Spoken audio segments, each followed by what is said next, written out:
బుట్టాయిగూడెం జ్ఞాపకాల పుస్తకాన్ని, బాల్యపు జ్ఞాపకాల పుస్తకాన్ని ఇవాళ హర్షవర్ధన్ గారి సమక్షంలో ఆవిష్కరించుకుంటున్నాం.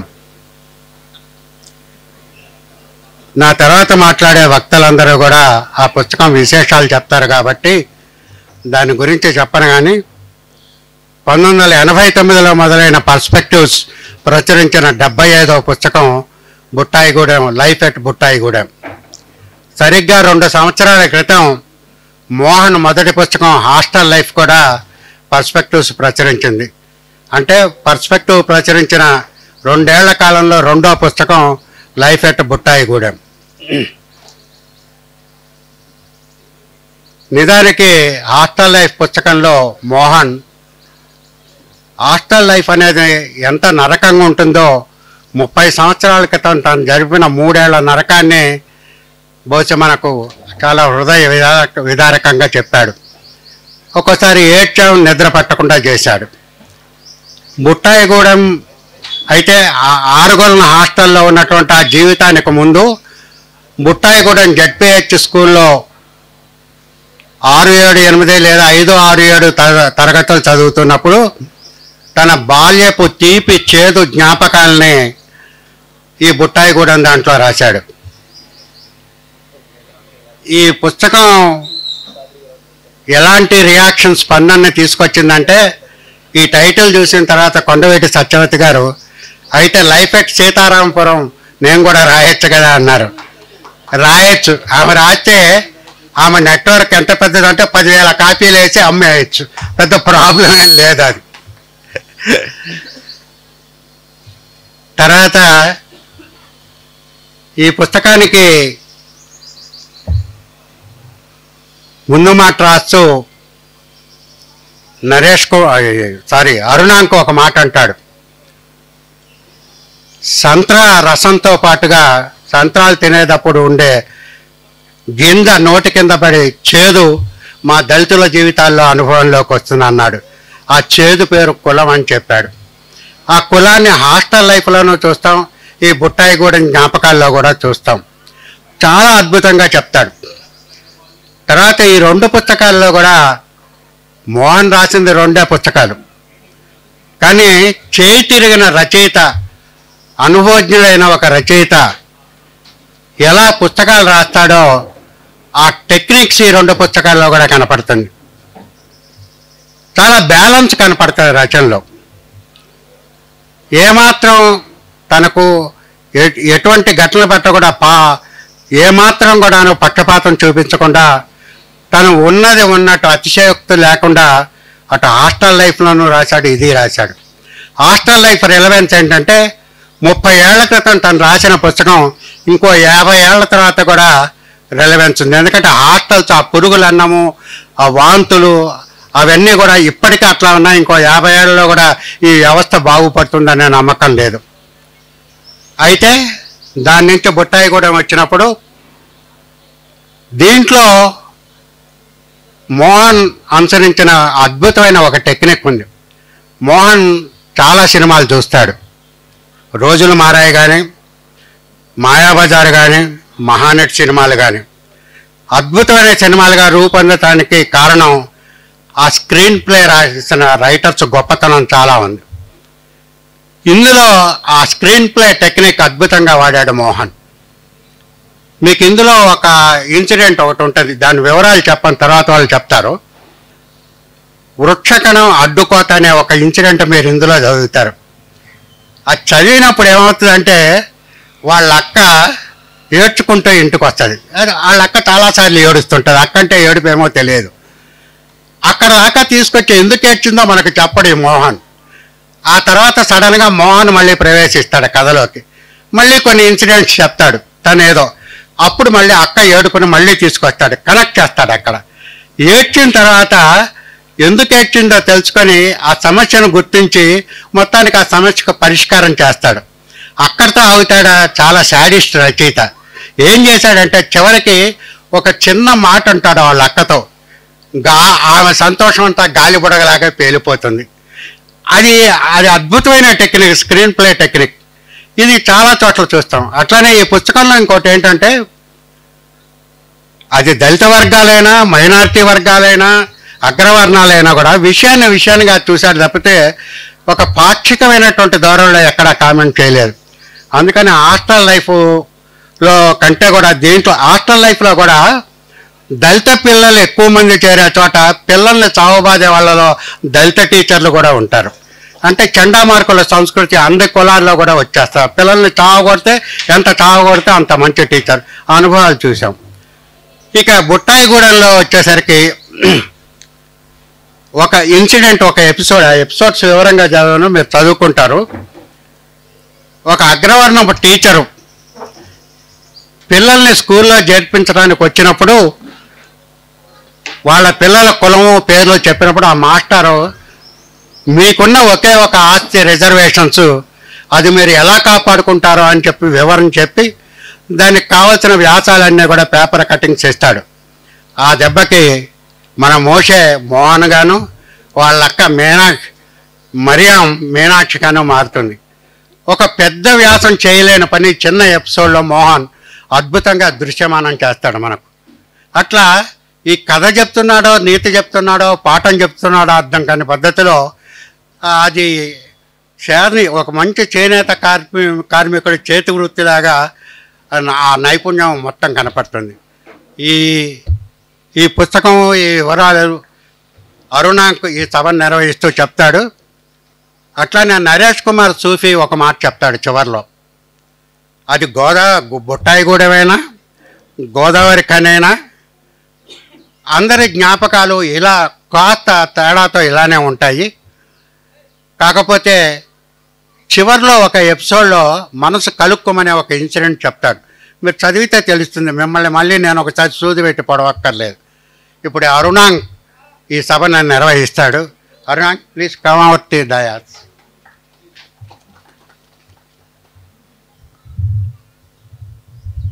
ముందుగా సభ నిర్వహిస్తున్న పర్స్పెక్టివ్ మిత్రులకి, చాలామంది రచయితలు మొదటి పుస్తకం దగ్గర ఆగిపోతారు. మొదటి పుస్తకం కాస్త సూపర్ హిట్ అయినప్పుడు ఒక రకమైన ఎక్స్పెక్టేషన్ రచయిత మీద వచ్చి రెండో పుస్తకం కూడా అంతగా రావాలనేటువంటి ఒక భయం రచనల్ని ఆపేస్తుంది. మోహన్ దాన్ని అధిగమించాడు. సో మోహన్ నుండి మనం కంటిన్యూస్గా ఇక మీద పుస్తకాలు ఎక్స్పెక్ట్ చేయొచ్చు. రెండోది, రచనకి మధ్య కొంత గ్యాప్ తీసుకుంటాం. ఆ గ్యాప్లో మనం టెక్నిక్ కూడా మారుతుంది. మొన్న కేరళ వెళ్ళినప్పుడు జయమోహన్ కలిస్తే మాట్లాడితే ఆయన అన్నాడు, అంటే ఇప్పుడు ఆయన ప్రతి రచనకి టెక్నిక్ మారుతూ ఉంటుంది, చెప్పే శైలి మారుతుంటుంది. నువ్వు నెమిలీలంలో చెప్పింది అధోలోకంలో చెప్పింది కుమ్మరితరేలో మారుతూ వస్తుంది కదా, ఎట్లా ఇది అంటే ఆయన ఏమన్నాడంటే, రచనకు మధ్య గ్యాప్లో నేను అనువాదాలు చేసుకుంటా, అది పబ్లిష్ చేయను. చేసినప్పుడు నేను ఇప్పటిదాకా రాసినటువంటి స్టైల్ ఏదైతే ఉందో దాన్ని నేను డిజైన్ చేసుకుంటా అట్లా అనువాదాలు చేయడం ద్వారా. రెండోది, ఆ ట్రాన్స్లేషన్ చేస్తున్నప్పుడు ఆ విషయం మనం చదివిన దానికంటే మనకి ఇంకా ఎక్కువ అర్థమైపోతుంది, అట్లా ఎక్కువ నేర్చుకోవచ్చు మనం అంటాడు. మోహన్ ఇప్పుడు ఇంకొక ట్రాన్స్లేషన్ కూడా చేస్తున్నాడు. బుట్టాయిగూడెం చదువుతున్నప్పుడు మనోడు సిరీస్ మొదలుపెట్టినప్పుడు ఇది ఒక చక్కని మాల్గుడి డేస్ లాంటి సిరీస్. దాదాపు అందరి బతుకుల్లో, అందరి బాల్యాల్లో ఉండేటువంటి జ్ఞాపకాలే. మనకు కబాలీ సినిమాలో డైలాగ్ ఉంటుంది కదా, రజనీకాంత్ అంటాడు, గాంధీ బట్టలు లేకుండా తిరగడానికి అంబేద్కర్ సూట్ వేసుకోవడానికి తేడా ఉందరా రాజకీయం. గాంధీ గ్రామ స్వరాజ్యాలు కావాలనడానికి అంబేద్కర్ గ్రామాలను వదిలి పట్టణాలు పొమ్మనడానికి ఉండేటువంటి ఒక మైన్యూట్ డీటెయిల్స్ ఏదైతే ఉందో, ఆయన చెప్పినట్టు వివరణ ఏదైతే ఉందో, అది బుట్టాయిగూడెం తెలుస్తుంది.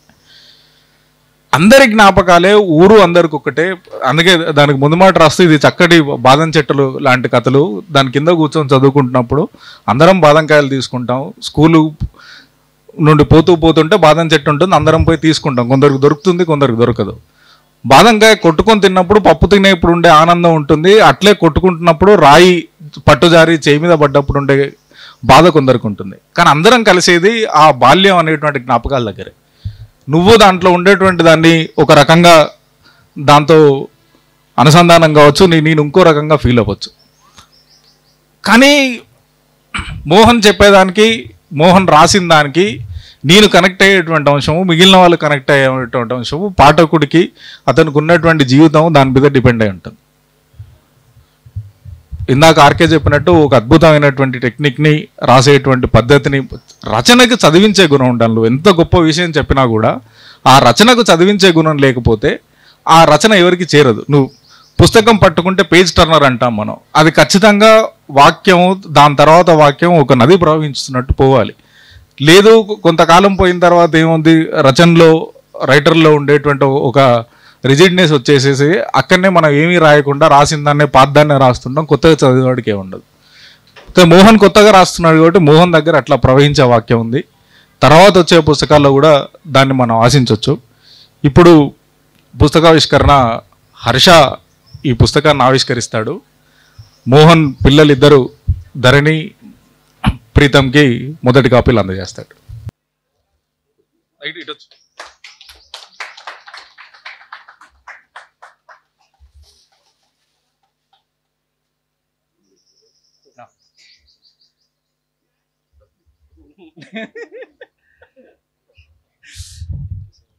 Thank you Harsh.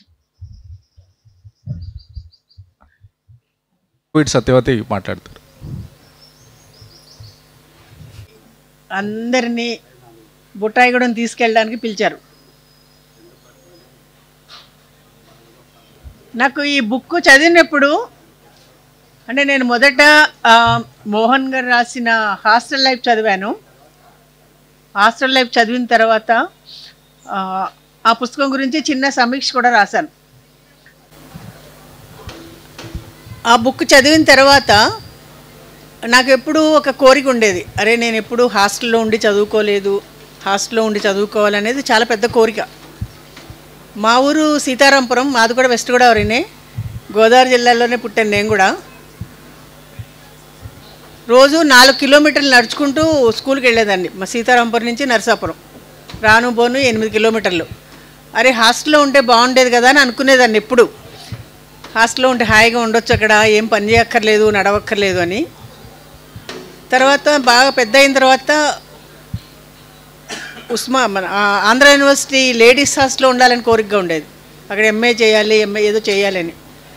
అది సముద్రం పక్కన ఉంటుంది, భలే మజా వస్తుంది అనుకునేదాన్ని. కానీ ఈయన పుస్తకం చదివిన తర్వాత హాస్టల్ లైఫ్ అంటే ఎలా ఉంటుంది, ఎందుకంటే కొంచెం కూడా తెలియదు, అంత ఘోరంగా ఉంటుందా, ఆయన రాసిన పురుగులు అన్నం కానీ కొట్టడం కానీ ఇవన్నీ చాలా ఘోరంగా అనిపించి, అమ్మో వద్దులే హాస్టల్లో వెళ్ళకపోవడమే మంచిదైంది అని చాలా అనుకున్నా. నడిచెళ్ళడమే బాగుంది సీతారాంపురం నుంచి అనుకున్నా. ఆ తర్వాత లైఫ్ ఎట్ బుట్టాయిగూడెం అనే పుస్తకం వస్తుంది, మీరు మాట్లాడాలని ఆర్కే గారు ఫోన్ చేసినప్పుడు, ఆయన ఫేస్బుక్లో పెట్టినప్పుడు ఒక మాట అనిపించింది. నాకు ఏమనిపించింది అంటే, ఈ పుస్తకం చూడగానే శ్రీశ్రీ గారి కవిత్వం ఒక సభలో ఆయన చదువుతున్న కవిత్వాన్ని వింటూ ఎవరో ఒక ఆయన, ఓసోస్ కవిత్వం అంటే ఇదేనా, నేను కూడా రాయగలను అని అన్నాడంట.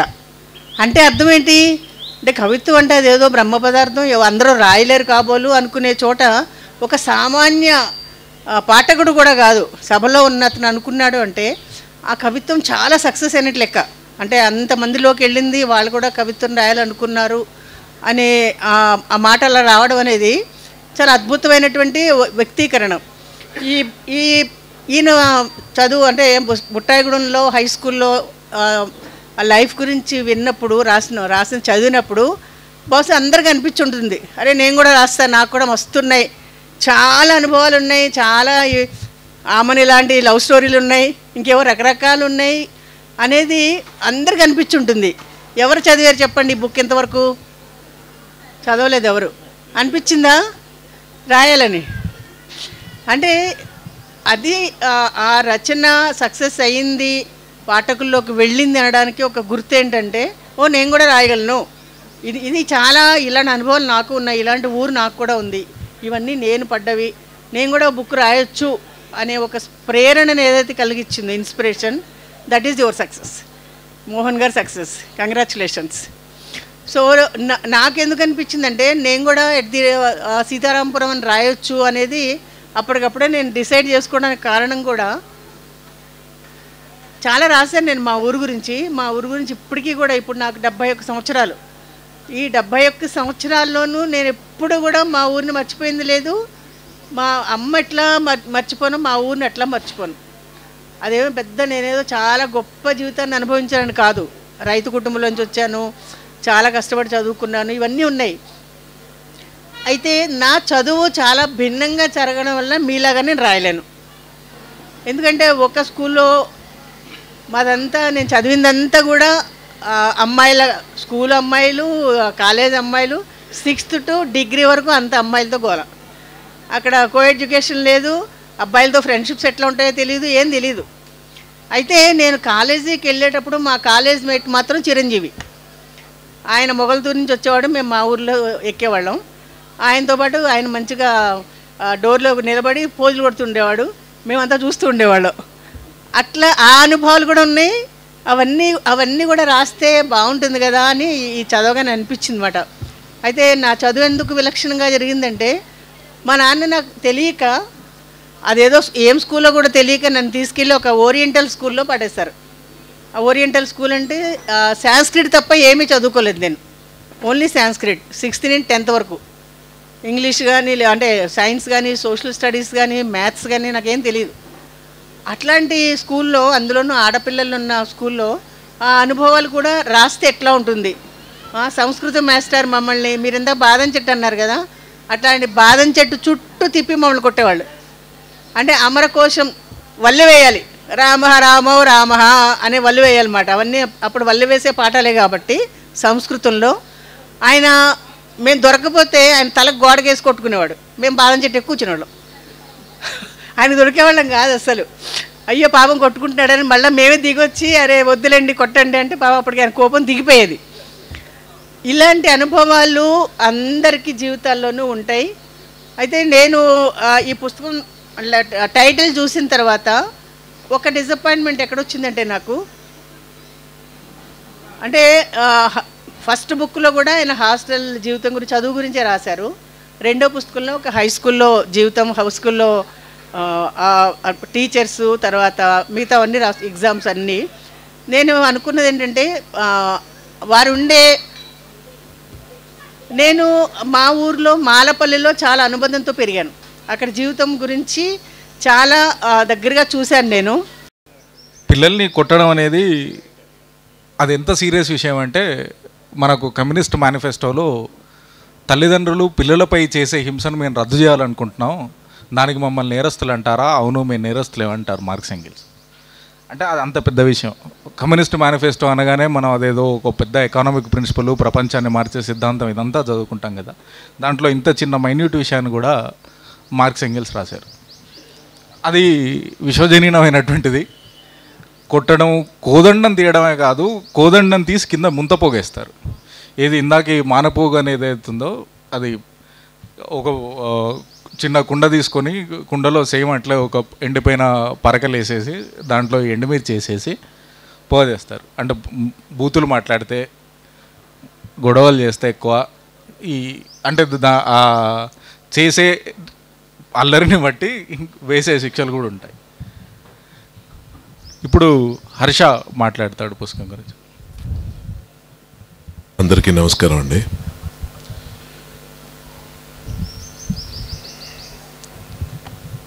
దీంతో పని లేదు, అంతా ఇక్కడ ఉంది. ఇక్కడికి వచ్చిన పెద్దలందరికీ నమస్కారం.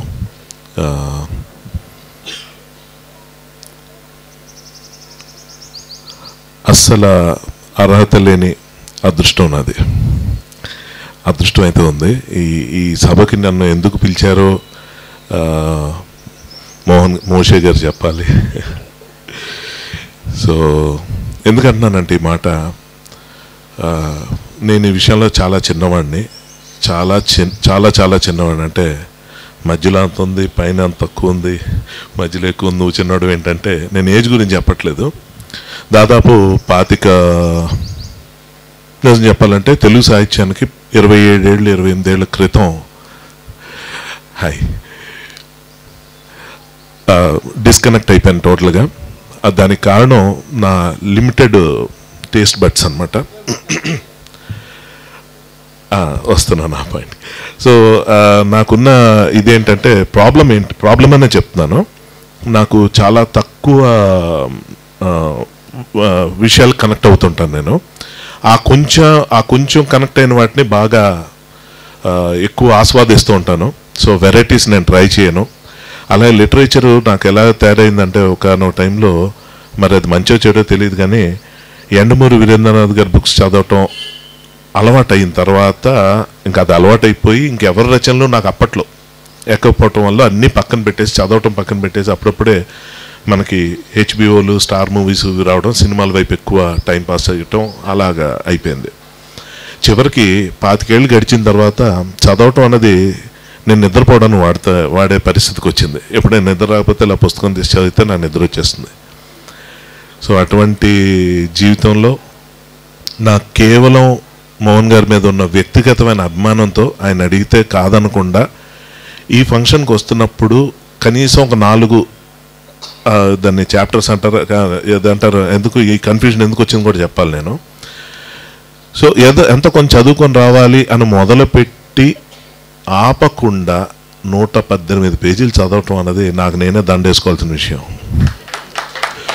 ఎందుకంటే ఒకళ్ళు ఎవరైనా ఆ పుస్తకం బాగా చదివాము అంటే అది వాళ్ళ గొప్పతనం కాదు, రచయిత ఇందా మ్యామ్ చెప్పినట్టు. నాకు తెలిసినంత వరకు ఈ బుక్ దీన్ని నేను ఏమని అనేవాడిని అంటే డైరీ అంటాం, మనం రోజు జరిగేవి రాసుకోవటం.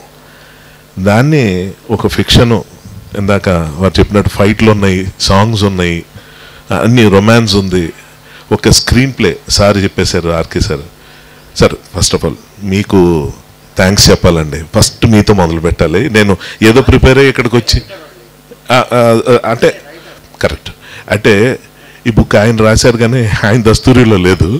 దీనికి అందమైన రూపం తీసుకొచ్చి ఇక్కడ దాకా తీసుకొచ్చి ఈ సభలో ఇంతమంది కూర్చోవడానికి కారణం మీరు గుర్తించడం అన్నది నా ఉద్దేశం. 75 పుస్తకాలను ప్రచురించిన మీరు కేవలం రైటర్ గొప్పతనం అంటే కాదు సార్, నాకు తెలుసు అది. మీలాంటి అభిరుచితో పాటు ప్రోత్సాహం చేసే మనుషులు లేకపోతే తప్పు. నాకు కోరిక అయితే ఉంది సార్, చదివిన తర్వాత అనిపించింది మేడం ఎలా అయితే నేను కూడా రాస్తాను అన్నారో, ఆమె దగ్గర ఎన్ని విషయాలు ఉన్నప్పుడు ఎంతకాలం ఎందుకు రాయలేదు అంటే మళ్ళీ నాకు నేనే గుర్తొస్తా. ఎందుకో పాఠకులు పూర్తిగా తగ్గిపోయారు. ఇప్పుడు అంతా సోషల్ మీడియాకి వచ్చేసి టోటల్ సోషల్ మీడియా అంటే చెప్పాలి. భరద్వాజ్ గారు నమస్కారం సార్. ఆయనకి నేను ఎంత పెద్ద అభిమానం అంటే నిజంగా చెప్తున్నానండి. ఇందాక ఇక్కడ చూస్తున్నప్పుడు పర్స్పెక్టివ్స్ అని ఉంది. నా గురించి నేను ఒక ముక్కలో చెప్పాలంటే అది లేనిదే నేను, నాకు ఏ పర్స్పెక్టివ్ లేదు. ఎప్పుడు ఏది వినిపిస్తే ఏది తెలిస్తే దాన్ని అర్థం చేసుకొని ఆ విధంగా వెళ్ళిపోవటం అనేది నేను చేస్తూ ఉంటాను. ఇది యాక్చువల్ చాలా దౌర్భాగ్యం పని అనమాట. అంటే ఏదో పర్స్పెక్టివ్ ఒక పాయింట్ ఆఫ్ వ్యూ ఉంటే బెటరు. ఎలా అంటే ఇప్పుడు 2 టీంలు ఆడుతున్నాయి అనుకోండి, ఆ 2 టీంలు ఏదో ఏకపక్షంగా ఉంటే ఎంజాయ్ ఎక్కువ చేస్తాం, వాళ్ళు గెలిచినా ఓడిపోయినా. గేమ్నే మనం ఎంజాయ్ చేస్తున్నాం అంటే అది మీరు ఎలా అర్థం చేసుకుంటారో తెలియదు కానీ నేను ఆ ప్రాసెస్లో ఎక్కువ ఉంటాను. సో ఈ మధ్య నా ప్రపంచాన్ని నేను చూస్తుంది భరద్వాజ్ గారి కళ్ళతోనే. ఆయన ప్రతి వీడియో నేను ఆయన ఎప్పుడు ఎక్కడ కలుస్తానా అని ఎన్నోసార్లు ఎదురు చూశాను. ఇవాళ అనుకోకుండా తారసపడ్డారు సార్. ఫస్ట్ ఆయనకి వెళ్ళి విషయం చెప్పా, మీరు మా ఇంట్లో మనిషి సార్ అని. నాకు నిజంగా ఆ విషయంలో థ్యాంక్స్ చెప్పాలి. అలాగే నాకు ఇంకో సర్ప్రైజ్ ఇక్కడ వనజా మ్యామ్, నిజంగా ఎంతో చక్కగా ఉంటాయి మేడం మీ వీడియోస్ అవన్నీ. నిజంగా అంటే ఇదే పర్స్పెక్టివ్స్ అంటే కొంచెం చదువుకున్న వాళ్ళు, అవగాహన ఉన్నవాళ్ళు. ఇప్పుడు సినిమా రచన అంటే ఇప్పుడు నేను ఉన్నాను, పెళ్ళి అన్న వ్యవస్థను పూర్తిగా వ్యతిరేకించే మనిషిని నేను. కానీ పెళ్లి గురించి నన్ను ఎవరైనా రాయమంటే అసలు ఎంత అద్భుతంగా ఉంటుందా అని ఆ రచన చూసి వెంటనే పెళ్ళికి రెడీ అయిపోతారు. అంటే కమర్షియాలిటీ అన్నది ఏంటి ప్రేక్షకుల మనసు తెలుసుకొని వాళ్ళకి ఎలా రాస్తే నచ్చుతుందో అర్థం చేసుకొని వెళ్ళటం అన్నది ఒక టైప్ ఆఫ్ రచన. అందులో ఏదో కొంత ఇంత రాణిస్తున్న పరిస్థితుల్లో చెప్తున్న విషయం అది. కానీ మీరు ఈ ఒక డైరీని ఇంత బాగా రాయటం అంటే ప్రతిదీ ఒక దృశ్యంలాగా, ఇందాక ఎవరు అన్నారు మాల్గుడి డేస్ లాగా నాకు అనిపించింది. యూజువల్గా అలాంటి కంపారిజన్ నేను చేయను, ఎందుకంటే నాకు అది చాలా గొప్ప తలమానికం అది. ఇంకా ఇందులో ఏమాత్రం అతిశయం కాదు, ఏమాత్రం ఎగ్జాజరేషన్ లేదు. ఇది మహాద్భుతం. నేను కేవలం 4-5 ఏదో ఒక 10 పేజీలు చదివేసి దాని గురించి మాట్లాడేద్దాం అనుకున్నాను. ఎందుకంటే నాకు ఒకటి బేసిక్ ఇంట్రెస్ట్ ఎటు పోయింది రైటింగ్లో, రెండోది నిజంగా టైం లేదు. ఈయన బుక్ ఇచ్చే టైం కదా, PDF పంపించారు, ఒకసారి చదివి ఏదైనా మాట్లాడితే బాగుంటుంది. ఓకే అని మొదలుపెట్టాం. ఇంకోటి ఏంటి గమ్మత్తుగా, నిన్న పొద్దున్న రాజమండ్రిలో దిగి నైట్ మళ్ళీ రిటర్న్ వచ్చేసి ఒక షూటింగ్ 2 షాట్ల కోసం నన్ను పిలిచారు సకినేటిపల్లి. గమ్మత్ ఏంటంటే నాకు పెద్ద గోదావరి జిల్లాతో టచ్ లేదు. నేను ఈ పుస్తకం చదవటం మొదలుపెట్టిందే నిన్న ఫ్లైట్లో. అక్కడ మొదలు పెడితే దిగిన దగ్గర నేను ఇంకా ఆ రాజమండ్రి ఆ ఊళ్ళో తిరుగుతుంటే నాకు రాజవరం అని బోర్డు కనిపించడం, అసలు ఎంత కోయిన్సిడెన్స్ అంటే నిన్న 8:50కి రిటర్న్ ఫ్లైట్ ఉంటే ఎయిర్పోర్ట్కి వచ్చాను. వచ్చి నేను అతనికి ఫోన్ చేసి చెప్పా, సార్ మీ ప్రాంతంలో ఉండి నేను చదువుతుంటే ఏదో నాకు ఇంకా లైవ్లీగా అనిపిస్తుంది అంటే అక్కడితో అయిపోలేదు సినిమా. ఎంత సగం అయింది, సగం కూడా కాదు, 40 పేజీలు ఎంత అయినాయి. అక్కడి నుంచి ఫ్లైట్ డిలే అయిందండి. గంట లేటు, 2 గంటలు లేటు, 3 గంటలు, 4 గంటలు లేట్ అయ్యి నేను పుస్తకం అంతా కంప్లీట్ చేశాను. కన్ఫర్మ్ చేసుకున్నాక పైలట్ టేక్ ఆఫ్ చేశాను ఫ్లైట్. ఇది సరదాగా అనిపించినా చాలా గమ్మత్తుగా అనిపించింది నాకు. ఇందులో ఉన్న డీటెయిల్స్ గురించి చెప్పాలంటే మాత్రం నిజంగా అస్సలు చదువు మీద ఇంట్రెస్ట్ లేని అలాంటి పర్సను దీని గురించి చదివి ఇంతలాగా మాట్లాడుతున్నాడంటే ఇక్కడ మీ అందరికీ నేను సజెస్ట్ చేసే అంత గొప్పవాడిని కాదు. ఎందుకంటే మీరు అన్ని పుస్తకాలు ఏ పుస్తకాలు అని చదివేస్తారో అనిపిస్తుంది. అలాంటి అంటే రీడింగ్ హ్యాబిట్ అంత ఉన్నవాళ్ళలాగా ఇది నాలాంటి చదువు అలవాటు లేని వాళ్ళు చదవాలని నా కోరిక. అది ఎలా చేయాలన్నది కొంచెం ఆలోచిస్తున్నాను. ఆల్రెడీ ఆ ఇంట్రెస్ట్ ఉండి చదువుకునే వాళ్ళకి నేను చెప్పక్కర్లేదు. కానీ నిజంగా విజువల్స్ కళ్ళకు కనిపించడం అంటే నేను గొప్పగా చెప్పే విషయం ఏంటంటే మోహన్ గారు, ఈ పుస్తకంలో ఏ మూల నుంచి మీరు ఏమడిగినా నేను చెప్తా, అంటే షార్ట్ డివిజన్తో సహా. అసలు నిజంగా ఒక థ్రిల్లర్ లాగా. ఎందుకంటే అంటే మామూలుగా సినిమా హాల్కి వెళ్తే ఎలా ఉంటుంది, అందులో ఒకటి మాత్రం దడ పుట్టేసిందండి. ఒక కరెంటు తీగ, ఇది నేను చెప్పేస్తా, కొంచెం చిన్న టీజర్ లీక్ చేద్దాం. ఒక కరెంటు తీగ ఒక ఆవిడ అడుగుతారు వాళ్ళ నాన్నగారిని. ఎదురుగా ఉండే ఇంట్లో కరెంట్ ఉండదు, ఒక చిన్న సభ, ఒక చిన్న ప్రార్థన సభ పెట్టుకుని వాళ్ళ నాన్నగారిని అడిగి, సార్ ఒక బల్బు ఒక తీగలాగి పెట్టండి అంటే ఆయన పెడతారు. పెట్టినప్పుడు ఆ బల్బు పెట్టి అది వెలుగుతుంది, ఇంతవరకు బాగుంటుంది. అక్కడ ఒక చిన్న డీటెయిల్ ఇస్తారు ఈయన. వాళ్ళ నాన్నగారు చేసిన తప్పు ఏంటంటే మామూలుగా 2 వైర్లు కలిపినప్పుడు ఆ జాయింట్ దగ్గర ప్లాస్టిక్ టేప్ వేస్తాం, అది ఆయన ఏడు మర్చిపోయారు అంటే మర్చిపోయి మర్చిపోవడం అంటే దానికి బదులు ఒక క్లాత్ కట్టేస్తారు. అది ఈక్వలెంటే ఆల్మోస్ట్, అందులోంచి కరెంట్ పాస్ అవ్వదు. ఏది లేకపోతే ఇది ఎందుకు రాస్తారు ఈయన? అప్పుడు ఈయన క్యారెక్టర్ ఎంటర్ అవుద్ది. అక్కడికి రమ్మని పిలిస్తే సరే నడుచుకుంటూ వెళ్తుంటారు. ఇంకొక డీటెయిల్ అసలు అద్భుతం, అప్పుడే వర్షం పడి అంత చెమ్మగా ఉంటుంది. చూడండి ఎలాంటి వాటికో, అంటే ఇప్పుడు క్లాత్లోంచి కూడా కొట్టే పరిస్థితి. సో అంత తడిసిపోయి ఉంటుంది. ఈయనేమో అక్కడి నుంచి నడుచుకుంటూ వెళ్తూ ఉంటారు అనమాట. ఎదురింటికి వెళ్ళేటప్పుడు ఈ వైరు ఇలా కనిపిస్తుంటే పక్క నుంచి ఎందుకో దాన్ని టచ్ చేయాలనిపిస్తుంది దానికి, అని పట్టుకొని నడవాలనిపిస్తుంది. అది మొత్తం చేత్తో కాకుండా ఓ వేలుతో, యాజ్ ఇట్ ఈస్గా చెప్తున్నా, చిటికెన వేలుతో అలాగ అనుకుంటూ వెళ్ళి ఆ జంక్షన్ దగ్గరికి వచ్చేటప్పటికి ఎలా రాస్తారు నాకు దడ కొడుతుంది. ఎందుకంటే కరెంట్ షాక్ అంటే నాకు చాలా భయం, చిన్నప్పుడు చాలాసార్లు తిన్నా. సో అలాగా చిటికెన వేలు అక్కడ దాకా వెళ్ళిన తర్వాత ఏం జరిగింది అన్నది మీరు చదివితేనే మీకు ఎక్స్పీరియన్స్. ఇది సింపుల్ కాదు, ఎవరు పెడితే వాళ్ళు రాసేసేది కాదు. ఇప్పుడు చదివిన వెంటనే మ్యామ్ చెప్పినట్టు శ్రీశ్రీ గారి పద్యం చదివిన వెంటనే ఇంతేనా అనిపిస్తుంది. అలాగే నా ఫేవరెట్ కూడా కాదు, నా దేవుడు ఇళయరాజా గారి సంగీతం విన్నప్పుడు కూడా మనం చేసేచ్చు కదా. ఎందుకంటే ఆ ఈజీగా ఉండే ఆ ప్రాసెస్ని మనం అంత ఈజీ అనుకుంటాం, కానీ అది అంత కష్టం.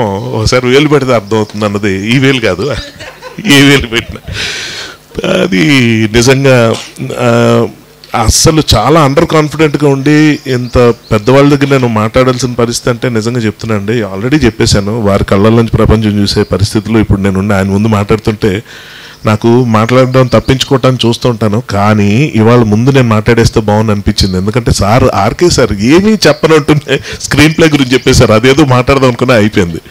ఇంకా మేడం వచ్చి మొదలు పెట్టాక ఇంకా నాకు టెన్షన్. ఇంకా తర్వాత భరద్వాజ్ గారు వచ్చాను, కాపీ పేస్టే. ఆయన మాట్లాడితే నేను ఇక్కడికి వచ్చి వారు ఏమన్నారు అదే నేను అని వెళ్ళిపోదును. లక్కీగా ముందు నాకు ఇచ్చారు. సో అంటే నిజంగా ఇందులో ఉన్న ఎక్స్పీరియన్స్ గురించి రైటింగ్ అన్నది పక్కన పెడితే, అంటే రీడింగ్ హ్యాబిట్ అన్నది పక్కన పెడితే, నాస్టాలియా అన్నది ఏదైతే ఉందో అది నా చిన్నప్పటి ప్రతి జ్ఞాపకాన్ని గుర్తు చేసేలా చేసింది. నా వరకు నేను ఎప్పుడు ఎక్కడ చెప్పలేదు, కానీ అంటే ఇది ఎలా ధ్వనిస్తుందో నాకు తెలీదు. నా చైల్డ్హుడ్ అంత గొప్పగా ఎప్పుడూ లేదండి. దానికి ఒక రకమైన అంటే అణచివేత కానివ్వండి, లేకపోతే ఒక రకమైన ఏదైనా చాలా అవమానాలు కానివ్వండి, అంటే వర్ణంతో సంబంధం లేకుండా కూడా ఇవన్నీ జరుగుతాయి అనడానికి ఒక ఎగ్జాంపుల్ నేను. ఇకపోతే టీచర్లు కొట్టడం, మా నాన్నగారు స్కూల్కి వచ్చి ఏదో టీచర్ పిలిస్తే ఏదో అప్రిసియేషన్ పిలిచిన, మీ వాడు ఏదో ఓకే అక్కడికి వచ్చిన వెరీ గుడ్ అంటేనే ఏదో అవసరం కొట్టండి అని వెళ్ళిపోయేవారు. అస్సలు నాకు ఎలాగో ఇదేంటిది ఇదా చెప్పేది, ఆవిడేమో మంచి మాటలు చెప్పాడు, భుజం తట్టి వీడు చాలా ఇది అని చెప్తుంటే అంత హ్యాపీగా కొంచెం కొట్టండి పర్లేదు అని చెప్పి వెళ్ళిపోతుంటే ఇది పర్మిషన్ రా నాయన, ఆవిడ ఎలా కొడుతుందో ఆయనకి తెలియదు. అసలు ఇందాక అదేంటో అది యమలోకంలో పనిష్మెంట్లు లాంటివి చెప్పారు మేడము. పాకిస్తాన్ వాళ్ళు కూడా ఇండియా వాళ్ళు జరిగిన పనిష్మెంట్లు ఎవరండి అసలు. నిజంగా ఇళ్లలో నిజంగా ఇదే ఉంటాయి. ఇందాక నేను అదే చెప్తున్నా, అంటే నేను చిన్నప్పుడు నన్ను టీచర్లు పేరెంట్స్ కొట్టింది లేదు, కానీ నేను చెప్తుంది వేరే విషయాలు. నాకు ఎప్పటికీ కూడా ఈ గ్రూపిజం అన్నది, అంటే దాన్ని మతం అంటామా కులం అంటామా, ఇది ఎప్పటికీ నాకు అర్థం కాదు. ఏదో మిరాకిల్ జరిగి ఒక్కసారి అన్ని మాయమైపోతే బాగుంది అనిపిస్తుంది. కరోనా వచ్చినప్పుడు నేను చాలా హ్యాపీ ఫీల్ అయ్యాను. అది వచ్చి కొంచెం అందరికీ ఇదే నేర్పించింది, కానీ మనం నేర్చుకోవడంలో కొంచెం వెనకబడి ఉంటాం కాబట్టి కొంత మార్పు అయితే నేను చూస్తున్నానండి ఖచ్చితంగా. కానీ ఇంకా కాలాలి చేతులు. అప్పటికే కొంతమందికి ఏదైనా ఇటువంటి పుస్తకాలు రచనల వల్ల కొంచెం ఆలోచన అన్నది ఒకటి సస్టైన్ అవుతూ ఉంటుంది, పాయింట్ నెంబర్ 1. రెండోది ఏంటంటే సిమిలర్ థాట్ ప్రాసెస్ ఉన్న వాళ్ళందరూ కలిసి ఓహో ఇంతమంది ఉన్నా పర్లేదు మనం ఏదో ఒకటి కనీసం అనుకోవచ్చు చేయొచ్చు తర్వాత అన్నది కలిగించే విధంగా ఉండటం అన్నది జరుగుతుంది. ఇటువంటి ప్రత్యేకంగా ఈ పుస్తకం చదివినప్పుడు నాకు కలిగిన ఫీలింగ్ అయితే మాత్రం అదే, ఒక ప్రయత్నం మీ వంతు మీరు చేశారు. ఇప్పుడున్న జనరేషన్ అన్నది కంపల్సరీగా రీడింగ్ హ్యాబిట్కి దూరం అయిపోయింది. వాళ్ళ దగ్గరికి ఈ పుస్తకం వెళ్ళడానికి ఏం చేయాలన్నది ఎవరైనా కొంచెం పెద్దవారు భరద్వాజ్ గారు లాంటి వాళ్ళు ఏదైనా కొంచెం ఆలోచించి ఏదైనా చేస్తే, అంటే వాళ్ళు చెప్తే వింటారు కాబట్టి బాగుంటుందన్న ఉద్దేశం. నిజంగా వెరీ హ్యాపీ అండి. చాలా యాక్చువల్గా ఇందులో ఉన్న ప్రతి డీటెయిల్ అసలు మాట్లాడాలన్నంత ఉత్సాహంతో ఇక్కడికి వచ్చాను, కానీ అది కరెక్ట్ కాదు.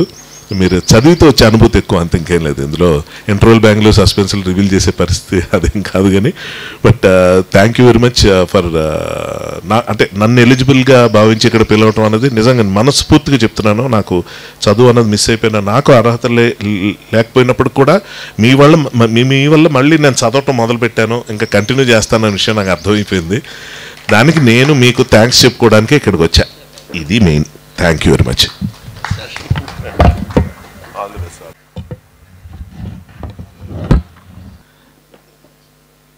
ఒక రచయిత విజయం ఎక్కడ ఉంటుందంటే, ఏమాత్రం చదవడం ఇష్టం లేని వాళ్ళని సాహిత్యం ఏందండి పుస్తకాలు వాళ్ళు ఏదో రాస్తారు అనుకునే వాళ్ళు చదివించడం దగ్గర ఉంటుంది. మోహన్ ఆ పని చేశాడు. ఎప్పుడో 20-25 ఏళ్ళ కింద వదిలేసిన సాహిత్యాన్ని మళ్ళీ చదువుతా అని హర్ష వాళ్ళు మాట్లాడడం నిజంగా అది ఈ పుస్తకానికి మోహన్కి దక్కినటువంటి గౌరవం. ఇప్పుడు ఇట్లాంటి బాల్యాన్నే ఇంకా వలపోతల బాల్యాన్ని రాసిన నరేష్ కుమార్ సూఫీ ఇప్పుడు ఈ పుస్తకం గురించి మాట్లాడతాడు. Good morning all. పుస్తకం గురించి మాట్లాడడానికి నిజంగా అది పుస్తకం అని లెక్క అనిపించదు. సో మన ఓన్ డైరీ మనం చూసుకున్నట్టు, లేకపోతే మన చిన్నప్పటి లైఫ్ని ఎవడో డాక్యుమెంటరీ చేసి పెడితే చూసుకున్నట్టు ఉంటుంది. అంటే ఇక్కడ కూర్చున్న వాళ్ళు అందరం దాదాపుగా అట్లాంటి ప్లేసుల నుంచి, అంటే అందరం ఇక్కడ పెరిగిన వాళ్ళం కాకపోవచ్చు, అతి తక్కువ మంది తప్ప అందరం మూలలోకి వెళ్ళి వచ్చిన వాళ్ళమే.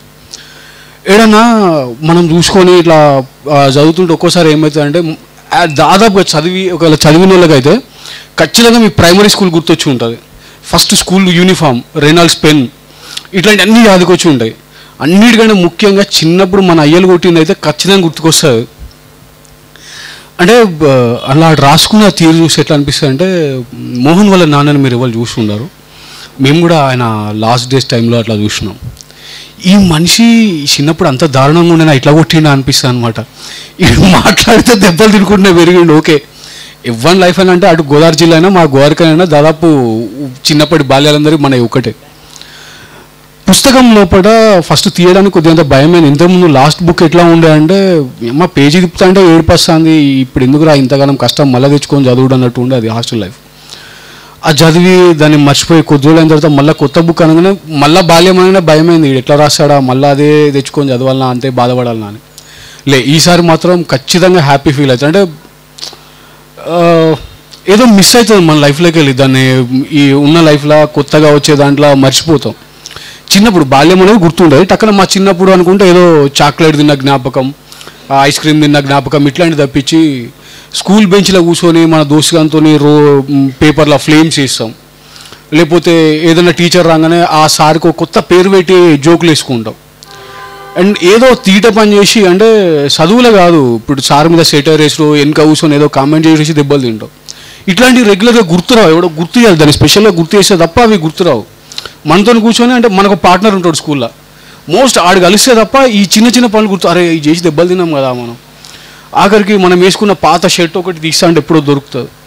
ఇవన్నీ ఈ పుస్తకం చదువుకుంటే అట్లా కనిపిస్తా అంటే అనమాట ముందట, అరే మా ఊళ్ళో ఇట్లా ఉండే కదా, మా ఇంట్లో ఇట్లా ఉండే కదా. ఇప్పుడు ఇందాక గుర్తు చేసిన మీ కరెంట్గా జ్ఞాపకం ఉంది కదా, నాకు తెలిసి ఇక్కడ అట్లాంటి తీయట పని కనీసం 10 మంది అయినా చేసి ఉంటాం. ఇట్లా అక్కడ ఒకటి చేయొత్తిండు, ఇక్కడ ఒకటి చేయొత్తిళ్ళు, అక్కడ ఒకటి చేయొత్తిళ్ళు, ఇగో ఇక్కడ ఒకటి.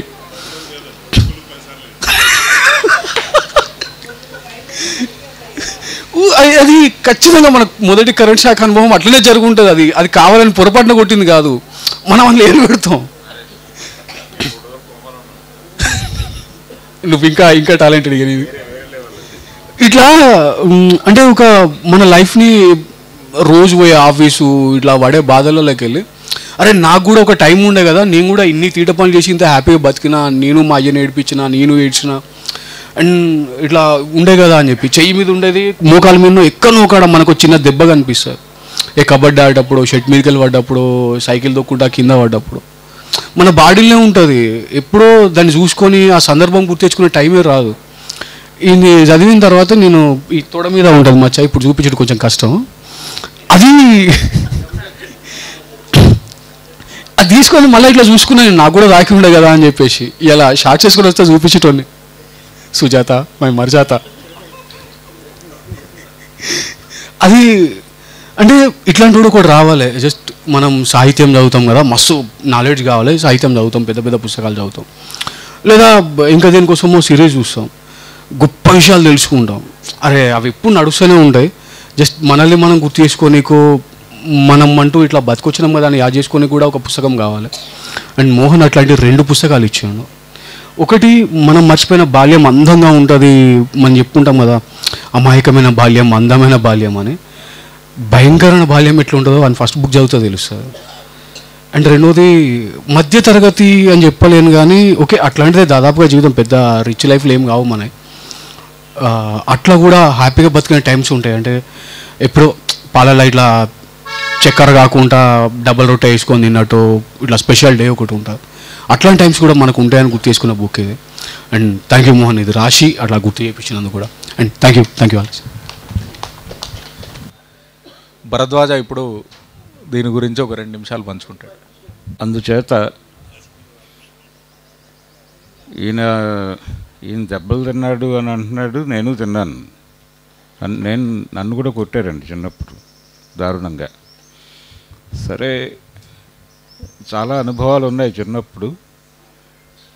అయితే ఇందాక సత్యవర్తి గారు మాట్లాడుతూ నేను కూడా హాస్టల్ లైఫ్ అన్నారు. అలా కుదరదండి, మీకు ఆ లైఫ్ రాదు. ఎందుకంటే అలా కుదరదు, అసలు మీరు హాస్టల్కి వెళ్ళినా కుదరదండి. ఎందుకు కుదరదు అంటే ఆయన కులం ఆయనది, కులానుభవం అని ఒకటి ఉంటుంది మార్కెట్లో. అంచేత ఆయన కులం తాలూకా హాస్టల్లో ఆయన ఉండటం ద్వారా ఆయన పొందినటువంటి అనుభవం మనం పుట్టినటువంటి కులం తాలూకా హాస్టల్లో మనం పొందాలంటే కుదిరే వ్యవహారం కాదు. అది అవకాశం లేదు, ఆ అదృష్టం లేదు. అందుచేత దీన్ని గుర్తించాలి ముందు. దీన్ని గుర్తించి ఇదే దాదాపు ఈ బుట్టాయిగూడెంలో కూడా ఇదే కథ ఉందని నేను అనుకుంటున్నాను. ఈ జీవితం రావాలంటే కష్టం.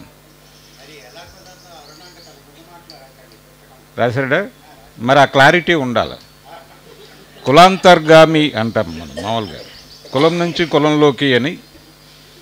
అలా ఈ అనుభవాలు రాయాలి అంటే రాయటం ద్వారా తెలుస్తుంది మనకి. చాలా చాలా పర్సనల్ ఇవే వస్తాయి మా బుక్స్లో.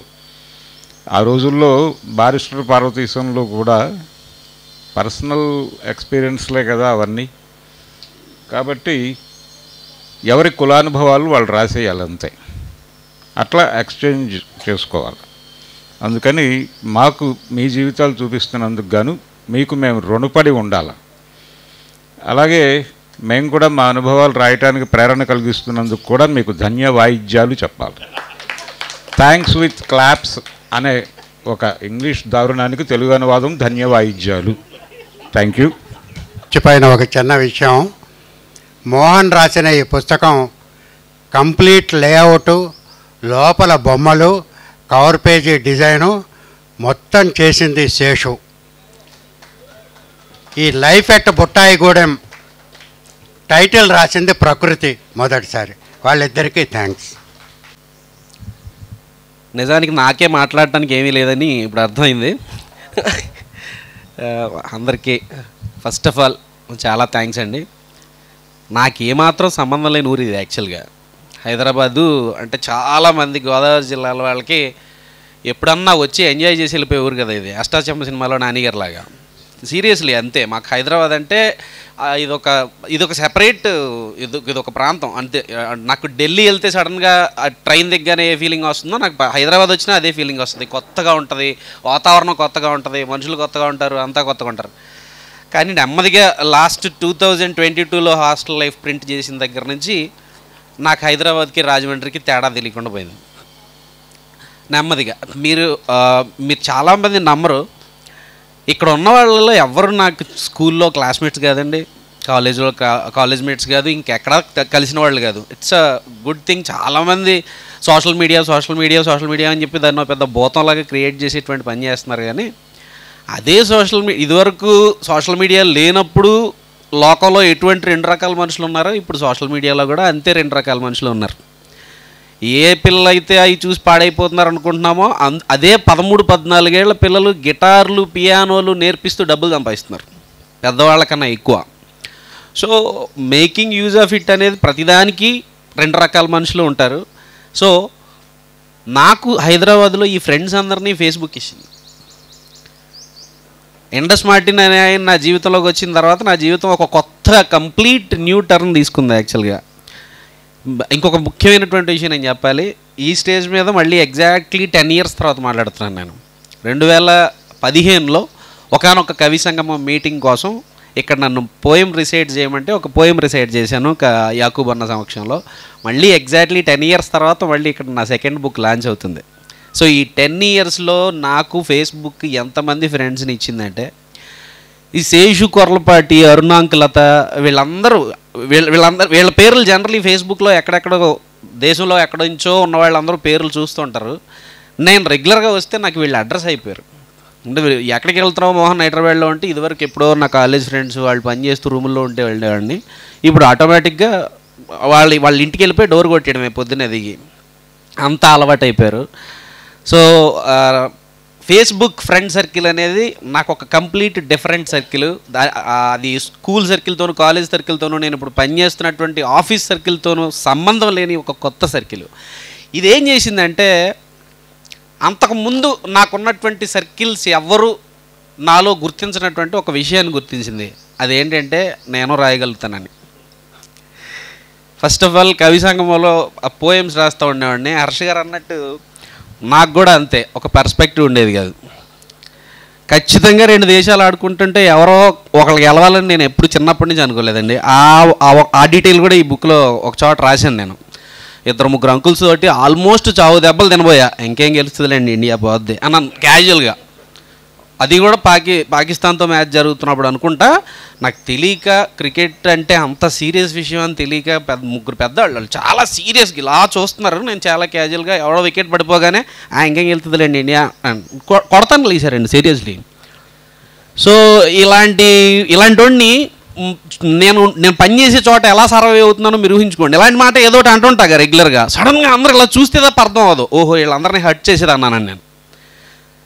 సో అవన్నీ ఏమాత్రం ఇబ్బంది లేకుండా చక్కగా రాసేసి పడుకుని పోవచ్చు. That is Facebook. ఎవరిష్టం వాళ్ళది. ఇది నన్నే అన్నాడు అనుకుంటే హ్యాపీ, గొడవే లేదు. నన్ను కాదులే అనుకుంటే ఇంకా హ్యాపీ. That is Facebook. అది నాకు ఎంత గొప్ప విండో తెరిచింది అంటే, వెంట్ కదా, లోపల ఉన్నటువంటి ఫీలింగ్స్ అక్కడ ఉన్నటువంటి మనుషుల దగ్గర అనలేము, షేర్ చేసుకుంటే ఏమంటారో తెలీదు. ఇక్కడ రాసిస్తే ఎలా చదువుతారంటేనండి, వాళ్ళు చదివిన విషయం మనకు తెలీదు అనుకుంటారు, కానీ ఇలా వచ్చి తెరచోట నుంచి జస్ట్ ఆ పోస్ట్ చదివి వెళ్ళిపోతారు. ఇలాంటి వాళ్ళు చాలామంది ఉన్నారు. అందుకని ఇంకా రాయటం మొదలుపెట్టాను. ఎప్పుడైతే చూస్తున్నారు చదువుతున్నారని తెలిస్తే ఇంకా బాగా రాయబుద్ధి వేస్తుంది. సో అలా పోయమ్స్ రాయటం, పోయిటరీ రాయడం స్టార్ట్ చేసిన తర్వాత అప్పట్లో మీకు అంటే కొన్ని విశేషాలు జరిగినాయి. కొన్ని చోట్ల నుంచి మేము వెలివేయబడ్డాం, కొన్ని గ్రూప్స్లో నుంచి. అంటే రాసే రాత ఆబ్వియస్లీ అంటే మరి ఇంత ఇలా స్ట్రాంగ్గా రాస్తే కష్టమండి. ఇంకేం మరి ఇంక ఫిల్టర్ చేసి రాస్తే మళ్ళీ అయ్యే రాయాలి, ఎప్పుడో అందరు రాసేసినవి. సరే అని చెప్పి Martin he declared a war, ఒక రకంగా చెప్పాలంటే. ఏం చేసేట్టు, సర్లేండి మమ్మల్ని ఏ గ్రూప్లోనూ ఉంచుకోను అన్నప్పుడు, మమ్మల్ని ఎవరు ప్రచురించము అన్నప్పుడు మేమే రాసుకుని పోస్టులు చేసుకుంటామండి, ఎవరికి నచ్చితే వాళ్ళు చదువుకుంటారు అని చెప్పి ఆయన వాళ్ళ మీద ఆయన రాయడం స్టార్ట్ చేశాడు. మీకు తెలిసి ఎండస్ మార్టిన్ రైటింగ్స్ ఎట్లా ఉంటాయో. అలా నెమ్మదిగా 1.5K ఉన్నటువంటి ఆయన ఫేస్బుక్ ఫాలోయింగ్ 14K ఫాలోవర్స్ కేవలం ఆయన రాసింది చదవటానికి అయింది. అంటే రీడర్స్ లేరు అనడం కూడా తప్పు. మార్టిన్ గారు ఒక పోస్ట్ ఆల్మోస్ట్ 20 నిమిషాలు పడుతుంది చదవాలి అంటే, పైగా ఆయన లాంగ్వేజ్ కూడా చాలా టఫ్గా ఉంటుంది. సో ఆయన ఇన్స్పిరేషన్ తోటి నెమ్మదిగా నేను కూడా రాయడం స్టార్ట్ చేశాను. అసలు హాస్టల్ లైఫ్ గురించి కూడా మార్టిన్ గారే, నువ్వు రాయరా, అదేదో ఎందుకు నా కథ ఎవరికి, నా కథ ఎందుకు అంటావేంటి, రాయి, అసలు అది కూడా ఒక కథే కదా రాయండి. హర్ష గారు చెప్పినట్టు ఆర్కే గారు అప్పుడు ఎక్కడో అమెరికాలోనో ఎక్కడో ఉన్నాడు. ఆయన ఒక 3-4 కథలు చదివారు. అప్పటికి కూడా ఆయన ఈ పిల్లాడు ఏం చెప్పాలనుకుంటున్నాడో ఆయన క్లారిటీ రాలేదు. ఇంకో 2 కథల కోసం వెయిట్ చేశాడు. 6 కథలు రాసిన తర్వాత నువ్వు ఆపే, ఇంకా ఫేస్బుక్కి రాయకు అని చెప్పి హాస్టల్ లైఫ్ని ప్రింట్ చేశారు. అసలు హీఈస్ 80 years old అండి. 80 years old బిలీవ్ ఆర్కే గారు. 78 ఊరకండి, పెద్ద తేడా ఉంది. 80 years old. మీరు అంటారు కదా మరి మనం 17, మీకు ఇంకో 2 తక్కువ.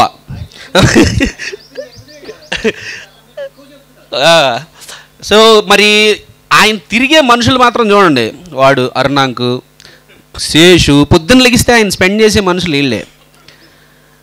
వీళ్ళని ఆయన ఇన్స్పైర్ చేస్తాడో వాళ్ళు ఆయన ఇన్స్పైర్ చేస్తారో తెలియదు, కానీ చాలా విచిత్రమైన టీం. మీరు అబ్జర్వ్ చేయండి, 80, 32, 28 ఏం సంబంధం లేని ఏజ్ గ్రూప్స్ ఇవి. ఆయన పైగా పుస్తకం మొత్తం రాసేసిన తర్వాత దాదాపు 4 సార్లు ప్రూఫ్ రీడ్ చేస్తారు సార్. 4 సార్లు ప్రూఫ్ రీడ్ చేస్తారు. పలానా చోట రథంలో తాలో పొట్టలో చుక్క పెట్టలేదు మోహన్ అని ఫోన్ చేశారు ఒకసారి. అర్థం చేసుకోండి ఆయన సీరియస్నెస్. 75 పుస్తకాలు ఊరికే రావు ఆయన పబ్లికేషన్స్ నుంచి. ఆ పుస్తకాలు అన్నింటినీ ఒక్కొక్క దాన్ని 4 సార్లు చదివారని మీరు అర్థం చేసుకోవాలి. ఇప్పుడు ఆ పొట్టలో చుక్కలు కూడా అంత సీరియస్గా తీసుకుని, అంటే ఇలాంటి ఇంట్రెస్ట్ ఉన్నవాళ్ళు మరి భవిష్యత్తులో ఇంకా ఉంటారా, ఉంటే చాలా గొప్ప విషయం. ఎందుకంటే ప్రతీది రివర్స్ తీసుకుని సర్కిల్గా మళ్ళీ అక్కడికే వస్తుంది.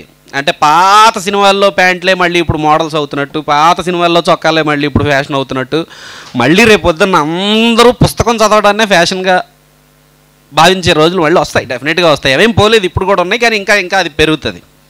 బోర్ కొడుతుందండి. ఎన్ని రీల్స్ చూస్తారు, ఎండ్ ఉండదు కదా. రీల్స్ ఎన్ని చూస్తాం, ఎండ్ లేదు. దానికి ఎక్కడో ఇది చిరాకైన పని అని చెప్పి ఆపేస్తే మళ్ళీ పుస్తకం మాత్రం అలాంటిది కాదు కదా. Definitely people will bounce back to reading. అది నాకు చాలా నమ్మకం. సో హాస్టల్ లైఫ్ అది అలాగా అదొక మంచిగా సక్సెస్ అయిపోయింది. ఒక 2 ఏళ్ళు గ్యాప్ వచ్చింది. ఆర్కే గారు మాత్రం నన్ను వదిలిపెట్టలేదు. ఏ పోస్ట్ రాసినా, ఇదే ఫేస్బుక్లో ఏదో రాసి పడుకుంటాను అన్నట్టు కదా, ఆయన కూడా పడుకునే ముందు దాని కింద ఒక కామెంట్ పెట్టి పడుకునేవారు. మోహన్ రాయటం మానేసావు నువ్వు, అంతే. అది పెట్టేసి పడుకుంటారు. పొద్దున్నే నిద్రలేకగానే ఆయన కామెంట్ కూడా కనపడదు. పోస్ట్కి దీనికి సంబంధం లేదే అనుకుంటాం, కానీ ఆయన ఉద్దేశం నాకు తెలుసు, నువ్వు నెక్స్ట్ ఏదో రాయని మళ్ళీ. సో మళ్ళీ ఒకరోజు అన్నా మరి ఎట్లాగా మీరు hostel life 8th, 9th, 10th చదివిన 6 గంటల తర్వాత లైఫ్ రాయమని అడిగారు.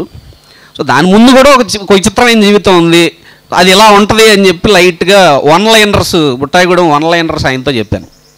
ముందు అర్జెంటుగా రాసి అన్నారు. నెమ్మదిగా స్టార్ట్ చేశాను. రాయటం వరకే నా బాధ్యత అండి. వాటిని సరిదిద్దటం, వాటికి నా బద్దకస్తుడిని, ఎక్కడ స్పేసింగ్ ఇవ్వాలి ఇవన్నీ కూడా తెలియదు, టక టైప్ చేసుకుని వెళ్ళిపోవటమే. ప్రూఫ్ రీడింగ్ ఆయన చేసుకొని మొత్తం కవర్ డిజైను అంతా వర్క్ అంతా శేషు చేసుకొని, ఈ టైటిల్ కూడా కంప్యూటర్ టైటిల్స్ పెట్టేస్తే అదేదో అన్యాచురల్గా ఉంటుంది అని చెప్పి ఆ టైటిల్ని కూడా అమ్మాయి చేత రాయించాడు. అది చేతితో రాసినటువంటి టైటిల్. నేను ఒక విషయం మర్చిపోయాను, నేను చెప్పాను మళ్ళీ. అలాగే ఏంటండి నన్ను ఇప్పుడు ఇందాక మాట్లాడుతూ హర్షవర్ధన్ గారు ఓ మాట అనేసారండి. ఈ శిక్షలకు సంబంధించి మాట్లాడుతూ పాకిస్తాన్ వాళ్ళు ఇండియా వాళ్ళని కూడా ఇంత శిక్షలు వేయరేమో అనేసాడు ఆయన గబుక్కున. నాకు అది ధడ్మన్ తగిలింది. తగిలి ఇలా అంటే విస్పరింగ్ క్యాంపెయిన్ అనేది దాని తాలూకా విషపరిణామం ఇది అని నాకు తట్టింది. అది చెప్దాం అనుకుని మర్చిపోయాను ఇందాక. అది చాలా సీరియస్ విషయం, అది మాట్లాడాలి.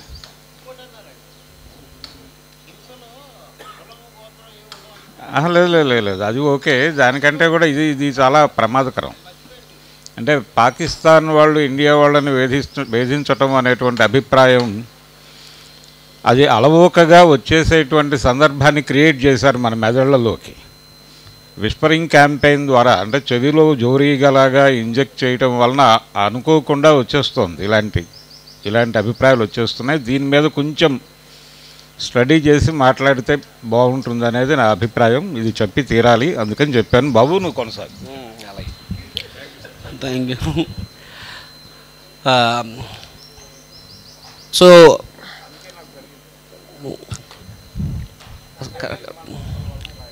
కరెక్ట్గా అది సంగతి అర్థమైంది. మరి దేనికైనా సందర్భం ఉంటుంది కదా. సో అదండి. సో అలా నెమ్మదిగా బుట్టాయిగూడెం పుస్తకం కూడా పూర్తయిపోయింది. ఇన్ఫ్యాక్ట్ యాక్చువల్గా నేను ఈ రాయటము దీన్ని అంతటినీ ఏంటంటే రాజమండ్రి నుంచి ఏదో రకంగా పారిపోయి వచ్చి హైదరాబాద్లో ఎంజాయ్ చేసుకోవడానికి నేను ఎత్తుకునేటువంటి దారులు ఇవి. చాలా బోరింగ్గా ఉంటుందండి. నేను చేసేది గవర్నమెంట్ ఉద్యోగం. అంటే ఆల్మోస్ట్ 12 ఏళ్ళుగా పొద్దున్న లేసి ఏం చేస్తామంటే వెళ్ళటం, అదే పని చేస్తాం, మళ్ళీ ఇంటికి వస్తాం, అదే పని చేస్తాం, అదే ఇంటికి వస్తాం. అండ్ ఆఫీస్ సర్కిల్స్లో డిస్కషన్స్ ఎంత బోరింగ్గా ఉంటాయంటేనండి మీ ఊహలకు కూడా అందం అనమాట. అంటే చాలామంది మెజారిటీ ఆఫ్ ది ఎంప్లాయీస్ వాళ్ళకు ఉండే ఏకైక వరి నెక్స్ట్ వేజ్ రీజన్ ఎట్లా అవుతుంది, నెక్స్ట్ డిఏ ఎంత పెరుగుతుంది, మొన్న అప్లై చేసినటువంటి టీఏడిఏలు ఇంకో 4 రోజుల్లో పడే అవకాశం ఉందా, ఇదే అసలు ఇంతకన్నా ఏమీ ఉండదన్నమాట. అక్కడ పొరపాటుని ఏదన్నా మన మెదడులో తిరిగేటువంటి ఏమన్నా సోషల్ మీడియాలో మనం రెగ్యులర్గా మాట్లాడుకునే డిస్కషన్ ఏమైనా పెట్టడానికి ట్రై చేసినా కూడా అందరూ ఒక రకమైనటువంటి విచిత్రమైన ఎక్స్ప్రెషన్ ఇస్తారు. ఎందుకంటే మీరు నమ్మరు, వాళ్ళకి తెలీదు ఇలాంటి ఒక డిస్కషన్ జరుగుతుందని, ఇలా అంటే ఇవి అవసరం లేదని. అంటే మీరు నమ్మరు, ఈ రోజుకి కూడా దే స్టిల్ బిలీవ్ ఇన్ అదే సార్ చెప్పినట్టు ఆయనకి ఏమాత్రం నమ్మకం లేనటువంటి పెళ్ళిలో ఎవరు ఎక్కువ ఎవరు తక్కువ, ఎవరు ఎలా ఉండాలి, ఎవరికి స్వేచ్ఛ ఇవ్వాలి, చూడండి ఇంత అద్భుతమైన డిస్కషన్స్. అది మీరు నమ్మరు. ఏంటి వీళ్ళు అసలు ఏంటి సడన్గా రాతియుగం నుంచి వచ్చారా అనిపిస్తుంది మనకి. సో అక్కడ ఏంటంటే మనకి ఉండేటువంటి ఏకైక మార్గం అసలు ఏం మాట్లాడకుండా ఉంటాం. అందుకని నా మీద ఒక ముద్ర కూడా ఉంటుంది ఆఫీస్లో, లేజియెస్ట్ ఫెలో, వస్తాడు కూర్చుంటాడు కంప్యూటర్ తెరుచుకొని అందులో ఏదో చూసుకుంటూ ఉంటాడని. ఎందుకంటే అది ఎస్కేప్ అండి నాకు. నేను కంప్యూటర్లోంచి తలబెట్టి బయటకు చూసి ఏదైనా మాట్లాడాను అంటే ఆ రోజు నేనే డిస్కషన్ అయిపోతుంది.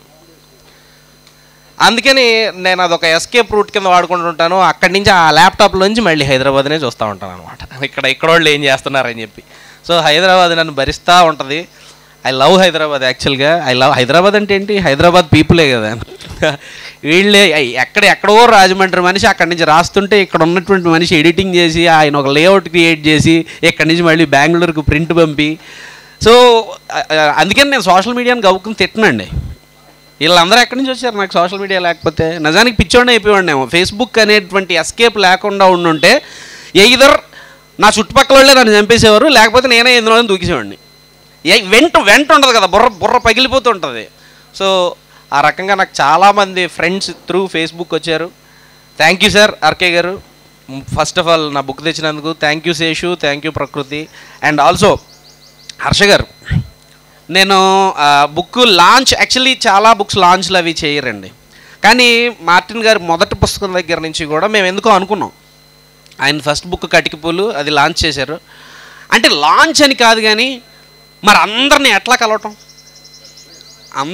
కలవటం ఇవాళే ఇక్కడ ఈ మీటింగ్లోనే ఫస్ట్ టైం కలుసుకున్న వాళ్ళు చాలామంది ఉన్నారు. ఫస్ట్ టైం కలవడానికి వచ్చిన వాళ్ళు, వాళ్ళకి ఇష్టమైన వాళ్ళని, లేకపోతే నన్ను కలవడానికి వచ్చిన వాళ్ళు, నేను కలవడానికి వచ్చిన వాళ్ళు, ఇలా చాలా చాలా అంటే ఇలాంటి ఒక మీటింగ్ పెడితే అలాంటి ఒక పాసిబిలిటీ ఉంటుందని ఆయన నేర్పాడు. సో కటికపూలకి అట్లా జరిగింది. పాదిరి గారు అబ్బాయి కథలు ఆయన రాసిన సెకండ్ తర్వాత. సో ఆ ఇన్స్పిరేషన్తోనే హాస్టల్ లైఫ్ బుక్ సుందరయ్య విజ్ఞాన కేంద్రం లాంచ్ చేసినప్పుడు the hall was almost full. So దీన్ని కూడా ఏంటంటే ఇదేంటి లాంచ్ అవసరమా, చిన్న పుస్తకం కదా 100 పేజీల పుస్తకం, దీన్ని లాంచ్ అంటే ఇదేదో పెద్ద ఆవిష్కరణ, పెద్ద గంభీరమైన పదం కాదండి, అది జనాలందరినీ కలవటానికి మనకు ఒక అవకాశం. అలా ఇవ్వాలి. సో ఇలా పిలవాలి అంటే ఏంటి, ఒక సభ పెట్టాలంటే మళ్ళీ అక్కడ విశిష్ట అతిథి, ముఖ్య అతిథి ఆబ్వియస్లీ. ఏమోనండి నాకు ఎవ్వరూ రాలేదు. ఫస్ట్ మైండ్లోకి హర్ష గారే వచ్చారు. హర్ష గారు నాకు వేరే ఏ విధంగా తెలియదండి. ఫేస్బుక్లోనే ఆయన ఏదన్నా పోస్ట్ పెడితే నేను కామెంట్ చేయడం, నేను ఎప్పుడన్నా పాట పాడితే ఆయన కామెంట్ చేయడం, అంతకు మించి పరిచయం లేదు. మాట్లాడితే నాకు ఆయన్ని కాంటాక్ట్ చేయడానికి ఉన్నటువంటి ఒకే ఒక మార్గం మరి ఫేస్బుక్కే. మెసెంజర్లో మెసేజ్ పెట్టాను, సార్ ఇలా నా పుస్తకం లాంచ్ ఉంది, మీరు మిమ్మల్ని ఈసారి నేను అక్కడ ఉండాలని కోరుకుంటున్నాను అండి. మెసెంజర్ మామూలుగా కొద్దిగా ఒక 5-6 వేల ఫాలోయింగ్ ఉన్నటువంటి రెగ్యులర్గా ఫేస్బుక్లో యాక్టివ్ ఉండే వాళ్ళకే మెసెంజర్ తీయడం కొంచెం కష్టం, ఎందుకంటే కొన్ని వేల మెసేజ్లు పెండింగ్ ఉంటాయి. సో ఆబ్వియస్లీ అదే రీజన్ అయ్యి ఉండొచ్చు. సార్ 3 రోజులు చూడలేదు. చూడకపోతే నాకు ఆయన ఎలా కాంటాక్ట్ చేయాలో అర్థం కావట్లేదు. ఆయన లేటెస్ట్ పోస్ట్ కింద వెళ్ళి కామెంట్ చేశాను. ఎందుకంటే కామెంట్ త్వరగా నోటిఫికేషన్లోకి వెళ్తుంది. ఫేస్బుక్ మెసేంజెస్ మనం నోటిఫికేషన్స్ యాప్ పెట్టుకున్నా జనరల్కి కామెంట్కి నోటిఫికేషన్ ఉంటుంది కాబట్టి అది వచ్చిన థాట్, అది సక్సెస్ అయింది. ఆ కామెంట్ కూడా సార్ దయచేసి ఒకసారి ఇన్బాక్స్ ఓపెన్ చేసి చూడండి అని పెట్టా. ఇన్బాక్స్లోకి వెళ్ళి చూశారు సార్, చాలా హ్యాపీగా రెస్పాండ్ అయ్యారు. ఐ విల్ సర్టెన్లీ ట్రై అన్నారు. అన్న తర్వాత నేను మళ్ళీ మెసేజ్ పెట్టాను, సార్ మరి మీకు బుక్ ఎలా పంపించమంటారని. అది చూడట్లేదు. అరగంట గడిచింది, చూడట్లేదు. మళ్ళీ కామెంట్ సెక్షన్లో కామెంట్ చేయడం అనే ట్రిక్ వాడితే బాగోదు. సరే మరీ పెద్ద మనిషిని ఇంకా అంతకన్నా ప్రెజర్ చేస్తామా, సర్టెన్లీ ట్రై అన్నారంటే వస్తారేమోలే అని నేను మర్చిపోయాను. 1 గంటన్నర 2 గంటల తర్వాత చూస్తే ఆయన కింద నంబర్ ఇచ్చారు. నాకు జల్లు అందుకుండే, నంబర్కి వాట్సాప్ చేయండి అన్నారు. నాకు చాలా చాలా చాలా ఆనందం అయిందండి. ఎందుకంటే హర్ష గారు లాంటి వాళ్ళు ఈజీగా మిస్యూజ్ అవుతాయి కదా వాళ్ళ పర్సనల్ డీటెయిల్స్ అనేది. అలాంటిది ఒక కొత్త ఫేస్బుక్ పర్సన్కి నంబర్ ఇచ్చి దీనికి మీరు పీడిఎఫ్ పంపించేయండి అన్నారంటే ఆయనకి ఆబ్వియస్లీ నా మీద ఒక మంచి ఒపీనియన్ ఉంది. అందుకు నాకు చాలా ఈ మొత్తం దీనికన్నా ఒక్క విషయానికి నేను చాలా ఎక్కువ ఆనందపడ్డాను. పంపించిన తర్వాత ముందు రాత్రి ఫోన్ చేశారు. రాత్రి ఫోన్ చేసి 10 నిమిషాలు నన్ను ముంచారు. అసలు ఆయన జస్ట్ వచ్చి 10 మినిట్స్ నాతో కలిసి వెళ్ళిపోయినా చాలు అనుకున్నాను. కానీ ఈ మధ్యకాలంలో ఆయన ఇచ్చిన వాటిల్లో లెందీ స్పీచ్ ఇదే. చాలా అంటే ఆయన ఎంత సీరియస్గా మొత్తం చదివారు అన్నది ఆయన మాట్లాడినప్పుడు నాకు అర్థమైంది. చాలా హ్యాపీ సార్. అంటే ఊరికే ఏదో పిలిచారు కాబట్టి మొక్కస్తుతి అని కాదు, ఆయన సీరియస్గా దాన్ని చదివారు, సీరియస్గా వచ్చారు. And I'm so happy sir. ఇంకా అంతకుమించి ఏం చెప్పలేను. I'm very very very happy. Thanks అండి. నేను ఒకటన్నాను శిశుతోటి, శిశు మనం ఎక్స్పెక్ట్ చేసిన వాళ్ళు రారు, మనం ఎక్స్పెక్ట్ చేయని వాళ్ళు వస్తారు, అది చూస్తూ ఉండు అని చెప్పి. సో అసలు నాకు కొంతమంది తెలీదు, నేను పర్సనల్గా పిలవలేదు, వాళ్ళు వచ్చారు. కొంతమంది పర్సనల్గా పిలిచాను, ఏ కారణాల వల్ల రాకపోయి ఉండొచ్చు. బట్ ఎనీవే వచ్చిన వాళ్ళు అంతా మట్టుకు ఖచ్చితంగా ఎంతో కొంత పుస్తకం మీద ప్రేమతో, నా మీద ప్రేమతో, ఒరిజినల్గా ఇంకా పుస్తకం చదవటం అనేటువంటి దాని మీద ఉన్నటువంటి ఇష్టంతో వచ్చిన వాళ్ళు. థ్యాంక్ యూ సో మచ్ అండి. Thanks for making this success. రండి సార్. ఏదో నా గురించి చాలా చెప్పారు. Thank you. అంటే చాలా ముఖ్యమైన విషయం అండి. ఇవాళ మళ్ళీ సార్ ద్వారా ఒక విషయం తెలుసుకున్నాను. విస్పర్ క్యాంపెయిన్ అండి దాన్ని. ఓకే, గుసగుసల ప్రచారం. ఇది ఎంత ఇంపార్టెంట్ అంటే నేను ఇది చాలా సీరియస్గా తీసుకునే విషయం. మనకి చాలా మటుకు వాడుకలో ఉన్న కొన్ని పదాలు ఉంటాయి. చేతి గాజులు తొడుక్కున్నాం అనుకున్నారా అని మాట్లాడడం, అంటే ఇది అలవాటు అయిపోయి ఎక్కడి నుంచో వచ్చేసి అలాంటి పదాలు వాడడం అన్నది దాని వెనకాల ఉన్న తీవ్రమైన కాన్సిక్వెన్స్ అనండి, లేకపోతే ఒక ఇంప్రెషన్స్ అనండి, అవి తెలియకుండా వాడుకలోకి వచ్చేస్తుంటాయి. అంటే యుద్ధంలో శత్రు సైన్యం దొరికితే ఎలా ట్రీట్ చేస్తారో అని మామూలుగా అనొచ్చు, అది మాట్లాడడమే భయం నాకు అని అంటూనే ఇలాంటి నోరు జారుడు జరగటం, సభాముఖంగా అది నాకు తెలిసి రావటం చాలా అందరికీ కామనే. కానీ నేను అందరి ముందు క్షమాపణ చెప్పుకుంటున్నాను. అంటే ఇక్కడ మాట్లాడేటప్పుడు కొంచెం బాధ్యతగా ఉండాలన్న విషయం మళ్ళీ గుర్తొచ్చి, సార్ ఎవరితో అని పోలుస్తున్నారు ఇక్కడ వినబడలేదు, దాచేసాం. అమ్మో అన్నోళ్ళు కదా, ఇక్కడ విన్నోళ్ళ గురించి ఉంటుంది. ఇది చాలా అంటే మొన్నే ఒక సందర్భంలో నేను అది తెలియచేయడం కూడా జరిగింది. మాటల్లో కొన్ని తెలియక అనేస్తాం, సినిమాల ప్రభావం లేకపోతే అందరూ ఇచ్చేయటం వల్ల ఏంట్రా ఉపర్ మీటింగు ఇలాగా కొన్ని చెప్తుంటారు. ఒకసారి నాకు జరిగిన అనుభవంలో కూడా అలాగే నేను ఒక ఫేమస్ డైరెక్టర్ ఎక్కువసార్లు వాడిన ఒక తిట్టులా వాడిన ఒక మాటని నేను అమృతం సీరియల్లో నేను డైరెక్ట్ చేస్తున్నప్పుడు అప్పటికప్పుడు ఇంప్రూవైజ్ చేసి అది వాడడం జరిగింది. అది నాకు ఒకసారి చెప్పడం మంచిది కాబట్టి చెప్తున్నాను. పింజారి వెధవాని తిట్టు, అదొక కులం, అదొక తెగ, అది ఏమీ నాకు తెలియవు. ఒక జర్నలిస్ట్ నాకు ఫోన్ చేసి చాలా ప్రేమగా నన్ను మందలించడం జరిగింది. నీమే చాలా ఇష్టం, నువ్వు అంటే చాలా ఇష్టం, చాలా మంచి అభిప్రాయం ఉంది, ఇంత ముందు వెనక ఆలోచించకుండా అలా చేశాను, నాకు తెలియదన్న. తెలియకపోవటం అన్నది ఇక్కడ కాదు, తెలియాలి. సో కొన్ని అలా తెలుస్తాయి, కొన్ని ఇలా తెలుస్తాయి. Thank you sir, thank you very much. ఇది చాలా ఇంపార్టెంట్ పాయింట్ కాబట్టి అందరి ముందు సార్కి థ్యాంక్స్ చెప్పుకుంటున్నాను, అందరికీ క్షమాపణ చెప్పుకుంటున్నాను. Thank you. అండ్ ఇంకొకటి ఏంటి సార్ అంటే నాకు చాలా విషయాలు మాట్లాడడం ఉంది. ఇంకొకటి ఇందా చెప్దాం అనుకున్నాను. పుస్తకం చదివేటప్పుడు ఇల్లు ట్రాన్స్ఫర్ అయ్యి వెళ్తున్నప్పుడు కుక్కపిల్లని వదిలేయాల్సి వస్తుంది.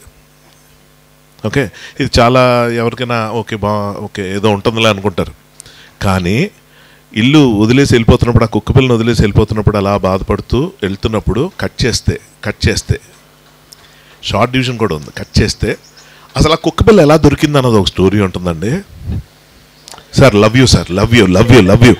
మీరు ఫేస్బుక్ మెసెంజర్లో పెట్టాను, అతను చూసుకోలేదు, ఇవన్నీ వింటుంటే నాకు వీళ్ళందరి ముందు, నేను గౌరవించి ప్రేమించే వీళ్ళందరి ముందు నా గురించి మీరు చాలా సిగ్గేసింది. అందుకే చెప్తున్నాను, నేను ఇక్కడికి రావడానికి పెద్ద కారణం ఈయన పిలవటం అన్నది 10%. ఎందుకంటే ఈనాడు చాలా గౌరవం నాకు అని పోస్టులు అవన్నీ. 90% పుస్తకం చదవటం కారణం. ఆ పుస్తకం నన్ను ఇక్కడ దాకా తీసుకొచ్చింది.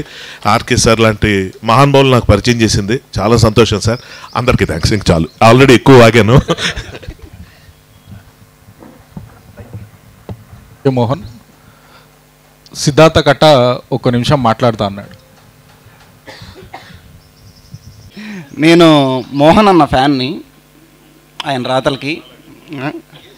అంటే మనకు ఒక రచయిత ఎందుకు నచ్చాడో చెప్పకపోవటం ఒక చెత్త కథ, ఒక చెత్త పోయిన రాయటంతో సమానం అని నేను నమ్ముతాను. రెండో పని ఎట్లాగూ చేస్తాం కాబట్టి మొదటి తప్పు చేయకూడదని చెప్దాం అనుకున్నాను. మోహన్ అన్న నాకు 3 కారణాలకు ఇష్టం.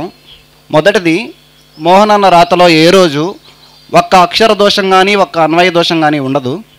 ఇప్పుడు తెలుగు సాహిత్యంలో కొత్త తరానికి కథ ఎట్లా రాయాలో తాము నేర్పిస్తున్నామని ఫీల్ అవుతూ వర్క్షాపులు నడుపుతున్న వాళ్ళు కూడా కథకి 10 తప్పులు రాస్తారు. ఇప్పుడు ఈ పుస్తకం వెతికి చూడండి, ఒక్క గ్రామర్ తప్పు కూడా కనపడదు మోహన్ దగ్గర. అందుకు నాకు ఇష్టం మోహన్ అంటే. ఇంకొకటి, మోహన్ మొదటి పుస్తకం కానీ రెండవ పుస్తకం కానీ ఆయన పోస్ట్ చేసిన వెంటనే నేను ఆ ఎస్సే చదువుతాను. మోహన్ ఏం రాసిన అందులో ఆత్మ ఉంటుంది.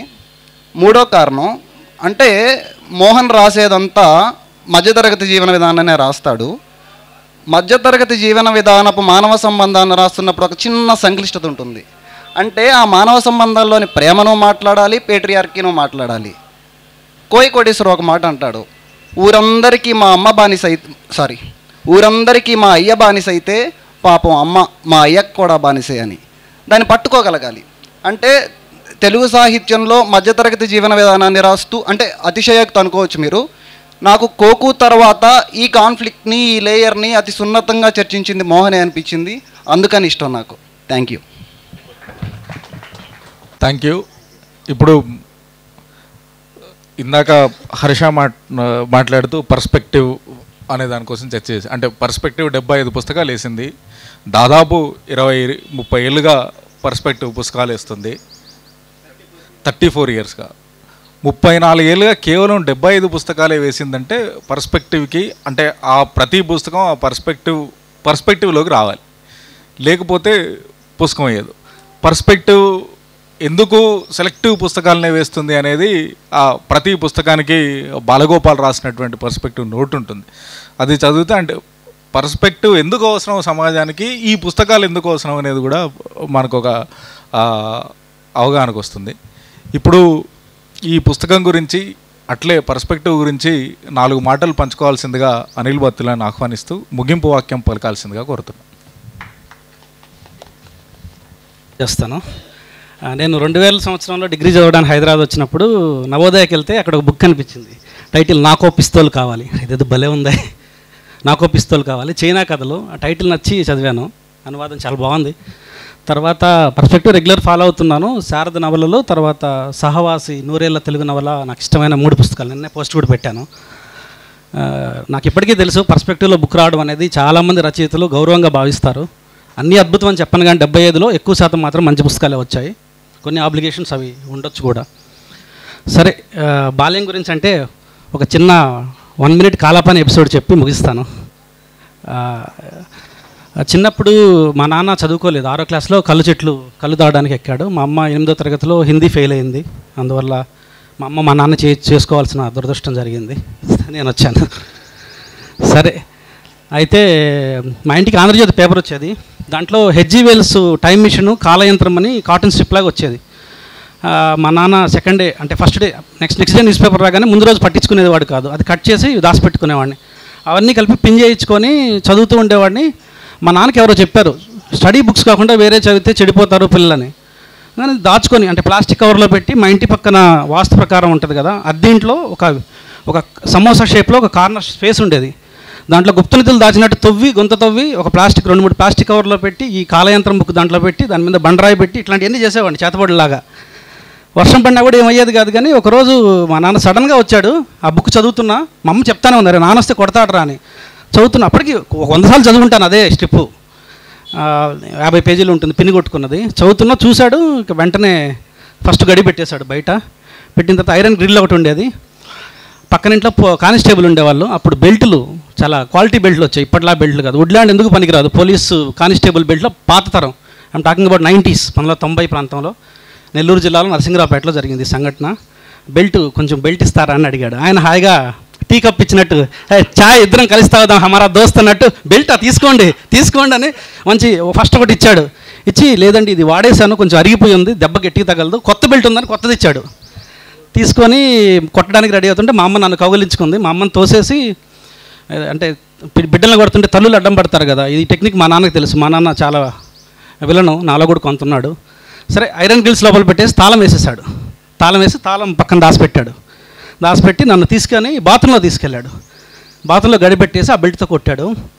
బెల్ట్ దెబ్బల కంటే కూడా అది పాచి పట్టిన బాత్రూమ్. కొడుతుంటే గజగజ వణికిపోయి జారి పడ్డాను. అంటే ఆ పాచికి నాకు ఎక్కువ దెబ్బలు తగిలాయి. గోడకు అటు ఇటు కొట్టుకొని చిన్న బాత్రూమ్స్, బెల్ట్ కంటే ఎక్కువ దెబ్బలు. చలిజ్వరం వచ్చిందండి, 10 రోజులు తగ్గలేదు. చచ్చిపోతా అనుకున్నారు, బట్ బతికాను.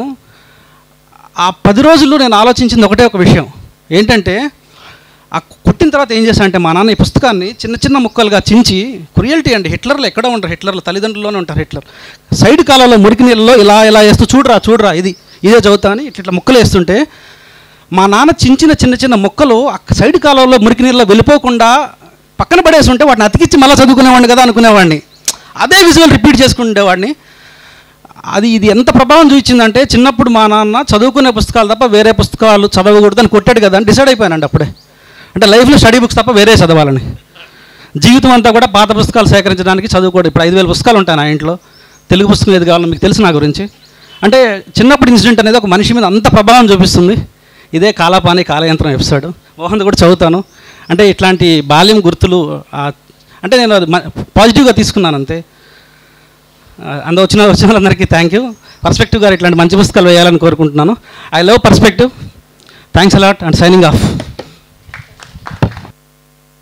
పిలవగానే వచ్చిన మిత్రులందరికీ పర్స్పెక్టివ్ తరఫున, మోహన్ తరఫున ధన్యవాదాలు తెలియజేస్తూ ఈ సభను ఇంతటితో ముగిస్తున్నాను.